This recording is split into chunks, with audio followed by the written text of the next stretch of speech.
Hey guys, Clay Westfall here, local fishing guide in Central Texas and high school fishing coach with over 10 years professional experience.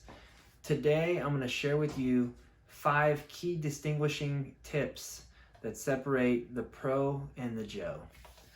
So let's start with number one. Number one is going to be checking your line and sharpening your hooks. This is by far one of the most important things in bass fishing or fishing in general.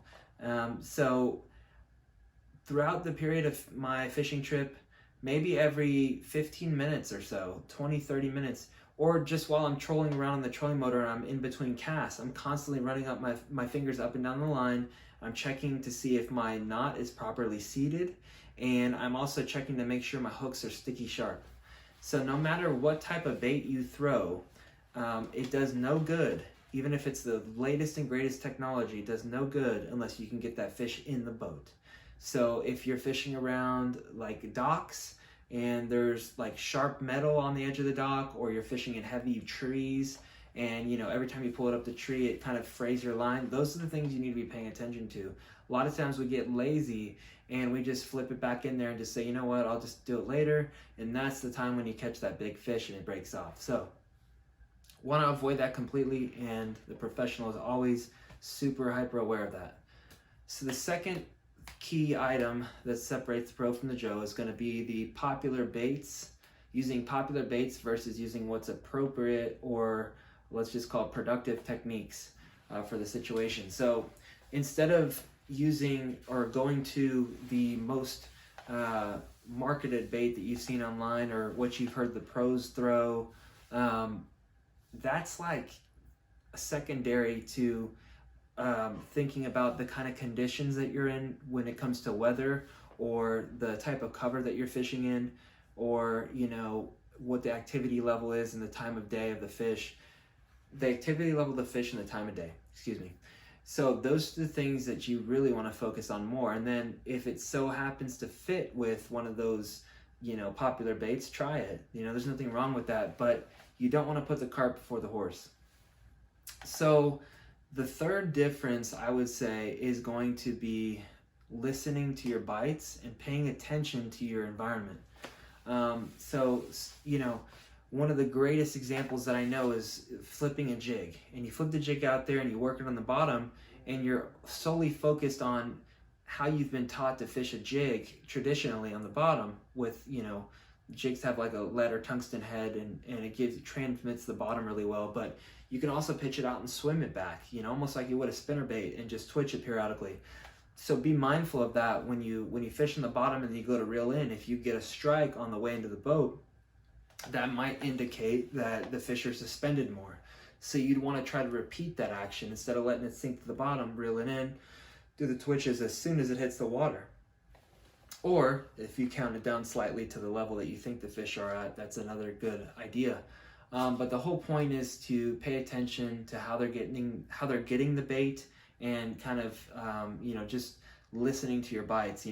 One of the greatest other examples is that of color selection or size of the bait. If you throw it out there and you reel it in and the fish has it on the side of its mouth, or you get bites consistently where they have it on the side of their mouth versus completely inhaling the bait, that could tell you that you're doing something wrong. Generally, I would say more often than not, it's a color thing. More often than not. That's what I mean by listening to your environment, listening to your bites, gathering as much information as you can. As a professional, every time I go out, I'm trying to gather information as quickly as possible and reorganize it in a way that's going to be advantageous for me to continue to be successful.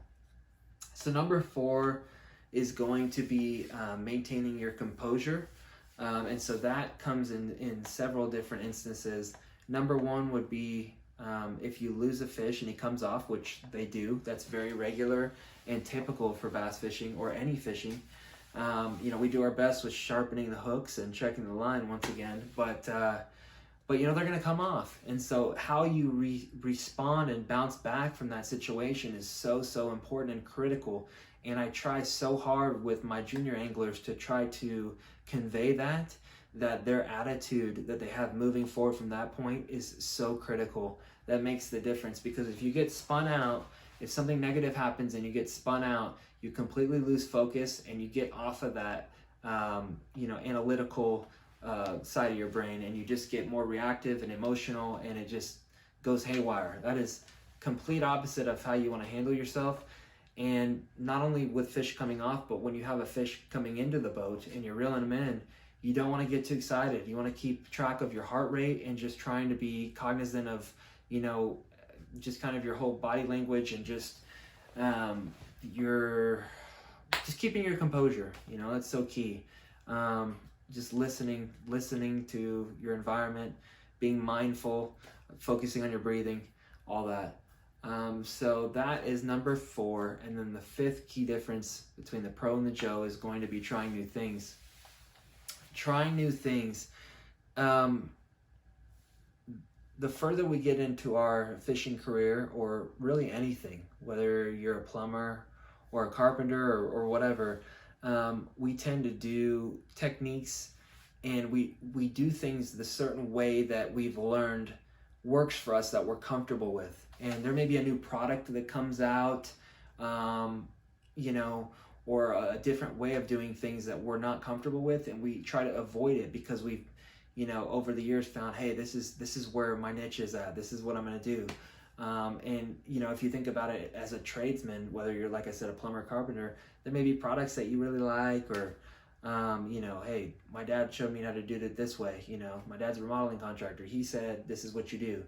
But man, you go on the job site and you see someone else and they do something completely different. You're like, wow, that's a great idea.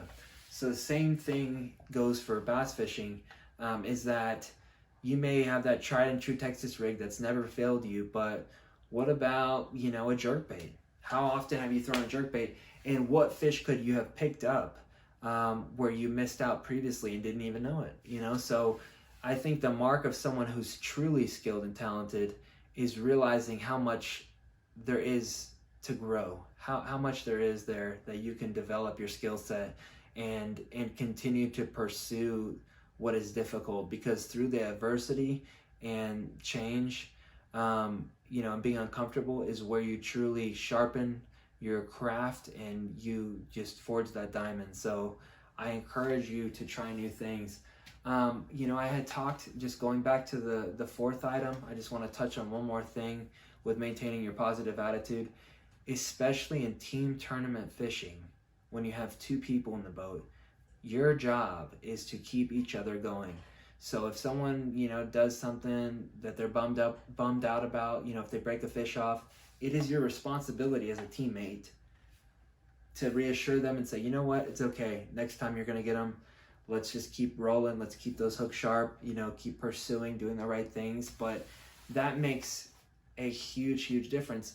And when you're by yourself, you're your own best friend or your own worst enemy. So you have to keep that in mind. But those are the 5 things. Like I said, checking the line and your hooks, using the popular baits versus the productive techniques, listening to your bites and paying attention to your environment, maintaining composure, and finally trying new things. Thank you so much for checking out my video. Please take a look at some of the other great information that I have in my library, and we'll catch you next time.